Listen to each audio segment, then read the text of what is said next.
We're starting in 3, 2, 1. What is up, Cubes fam? Cubes, I'm back with you. And welcome back to the channel. So today I wanted to talk about something a little bit out there. Just because I've been thinking a little bit about it. And it's kind of a hot take, and I think there needs to be a little bit of explanation involved as far as the source material goes. So what I want to talk about today is the Kardashev scale, and why it's not very accurate, in my opinion, to expectations. So the background on it first, if you don't know what the Kardashev scale is, a scientist with the last name of Kardashev, I don't remember his first name, came up with a classification system on the different types of civilizations there are. For one, I think it's too compressed. I think that instead of having a numbered system, maybe a name system would be better. But even still, having a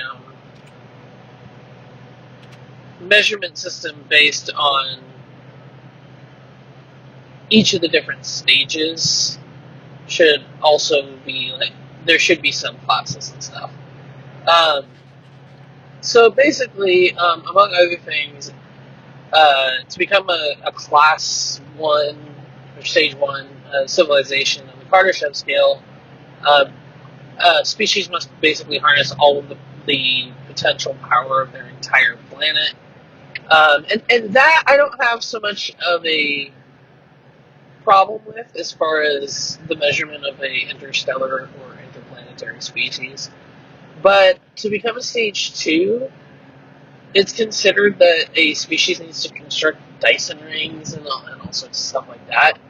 And that's kind of where I start to sway off of what I feel like is the point of classifying species, because I feel like although the idea of a Dyson sphere or Dyson rings is intriguing and is sure as hell efficient, we negate having other paths to generating more power than a star could ever make by itself.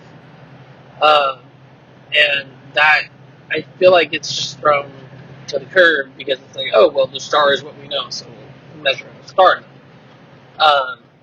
But a lot of people don't stop to think, we know of antimatter now, and I don't know what the situation of the matter-antimatter stuff was when this tier was written, or whenever this classification scale was written.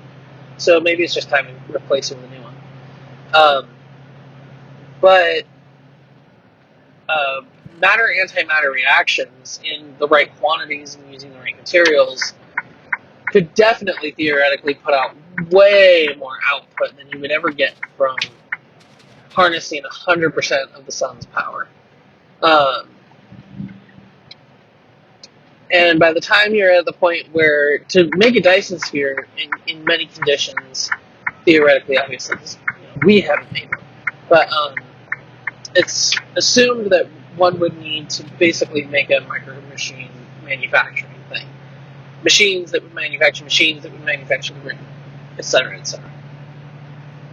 But if you're at the very point where you have to start fabricating matter in order to do it, you're more than likely going to have access to matter-antimatter reactions.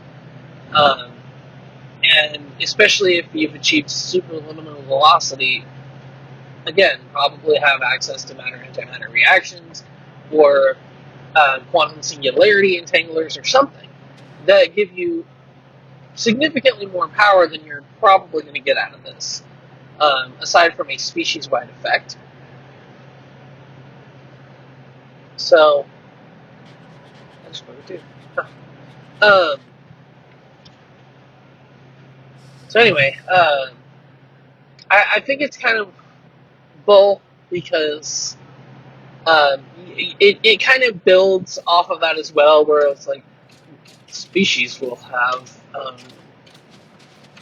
multiple Dyson spheres, enabling them to like make it across their galaxy or whatever. It's like, no, you wouldn't need to waste all that material. You wouldn't need to blot out those suns, you know. Um, and then it kind of just gets out of control. At some point, it's like, okay, well, um, basically, at some point, it's like, okay, the age of us just becoming uploads the in cyberspace, like. That doesn't necessarily need to happen. That doesn't need to be a tier of civilization. It can be a type of civilization, but it doesn't need to be its own tier in the evolutionary scale of civilization, which is kind of what the Kardashev scale is estimating the evolution of civilization. There's no reason for us to become solely uploads in the internet, which, if we did, there's no guarantee we'd come back from that. So that isn't necessarily a very accurate depiction of the full evolution of a species, because if we all became uploads and nobody ever came along to download us, and we didn't decide to download ourselves, then we would be leaving what we perceive as the universe and entering a digital universe. In which case, everything basically would be a simulation, because it would be the amalgamation of all the different ideas that have been uploaded. And I'm okay with the penultimate stuff where it's like, okay, the evolution of a living creature to have gotten to the point where they're just made of thought and energy and stuff like that. I'm okay with that, because at that level of stuff, like, it wouldn't matter anyway. They would no longer be tethered to this physical plane of existence, and, you know, I know the implications of basically becoming godlike beings and stuff comes with that, but I don't necessarily believe that could be the case, but I wouldn't completely discount it. But that's not how I feel about that. I think it's more sufficient to say that they would simply exist as pure energy, and to us that might feel godlike, but it's just kind of another stepping stone along the path, so to speak. It would definitely put them in a different sphere of existence than we exist in right now. But yeah, I really think that it's just it takes way too much on assumption and kind of gets out of control once you get into like Tech 3 Tech 4. So yeah, I propose a new scale. I don't know what that scale would take yet. I propose more than one, actually, because I propose a scale for each stage of civilization as well. Like having an overarching Kardashev scale on the expectation of how civilization will evolve, but then also having tiers of expectations during those stages. So like, you could have a stage 1, tier 1, and that could be like clan-based community, you know, very early pre-warp type society. And then you could have like stage 1, tier 5, and that's like post-nuclear age. Everything's no fossil fuels, and you're starting to move out into the solar system type stuff. I think that would be a lot more inclusive and would be a lot more applicable as we go forward out into the stars and are classifying other civilizations under similar parameters.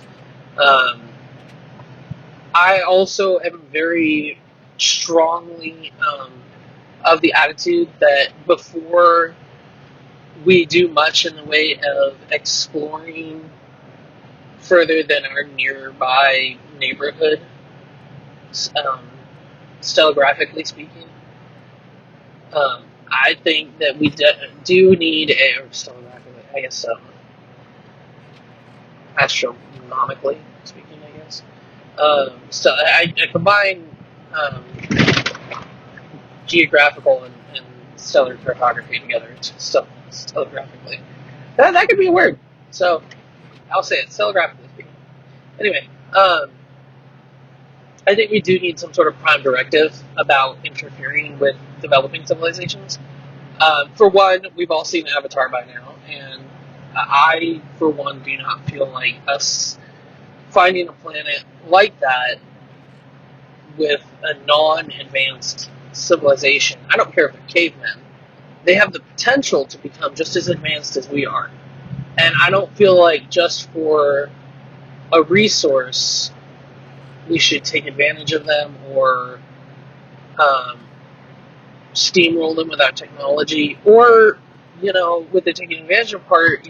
Part of the reason why in Star Trek there's a prime directive is the old saying that any technology significantly advanced to a lesser mind is what was it called? Indiscernible for magic or something like that. The message being, if you took a 21st century person today and took them back to the Arapahoes in 300 AD and showed them a cell phone or a hologram, we're finally beginning to produce holograms, they would either think you a god or a devil or something of that nature.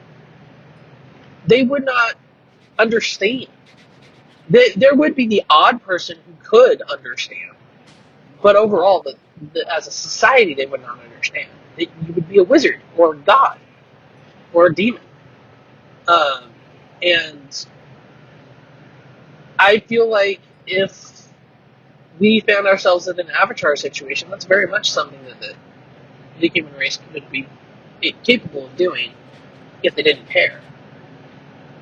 I feel like if we ended up going to Venus and we found people who were basically equivalent to early Native American tribes, I could totally see us pretending to be gods among them. In fact, I have a very strong belief that a lot of the ancient pantheons of Earth are based off of ancient alien encounters. I watched that show. I make fun of that show a lot because I feel like some stuff is just wildly unfortunate. But I don't think that that's the case with all of the religions of the world.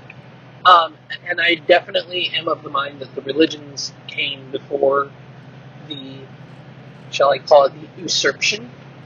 But I am of the strong. I can talk about that in a different video. I can do a video series about the Anunnaki. Okay, so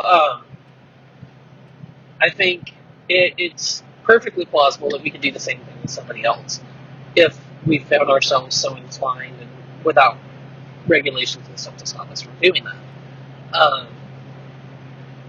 But yeah, it would be helpful going forward to have that ability to classify any civilization by any particular path. We can even have different scales based on whether they follow a path comparable to the Kardashev scale or whether they take a fork in the road and go down, make a divide between the civilizations who use singularity power and the civilizations that use matter-antimatter reactions.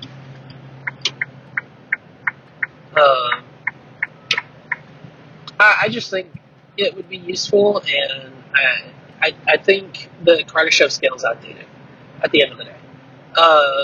Up until you get to the godlike being's power bit, and then I'm a bit touch and go with that. But yeah, no, I think it'd be kind of cool to have that sort of thing. In fact, maybe I'll draft one up and submit it for contemplation. I guess it wouldn't hurt, I think we also should come up with a better scale. I do appreciate that the space agencies have kind of been, or at least the American space agencies, have kind of been considerate enough to the legacy that Star Trek has made to adopt referring to human inhabitable planets as Class M, which in the series stands for Minshar class. It's actually a Vulcan word, but it just means it's an Earth-like planet. I think it would be interesting to sort of develop things a little more with the classifications of types of planets. Um, just to have overarching, if it's suitable for human habitation, have it be like Class M, and if it's like Planet Hell, maybe even just having a classification that is like Demon Class Planet or Hell Planet or something.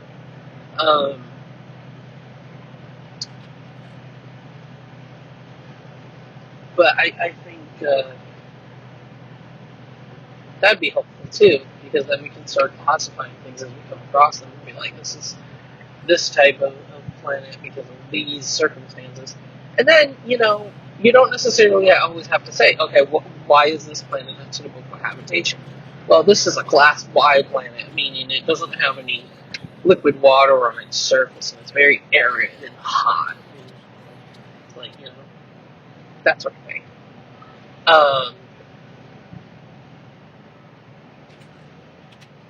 But yeah, I think that there's a lot of those sorts of things that we need to start considering as we take our steps out into the stars. And, I don't think a lot of people realize how close we are. With the next launch of Artemis, we're returning to the moon, and if all the rumors are to be believed, the end goal of this is by the end of the Artemis missions establishing a permanent habitation on the moon, taking humanity's first real step into living off-planet. Off-world will become a thing that is a common, well, maybe not common name, or word, but more prevalent in everyday speech.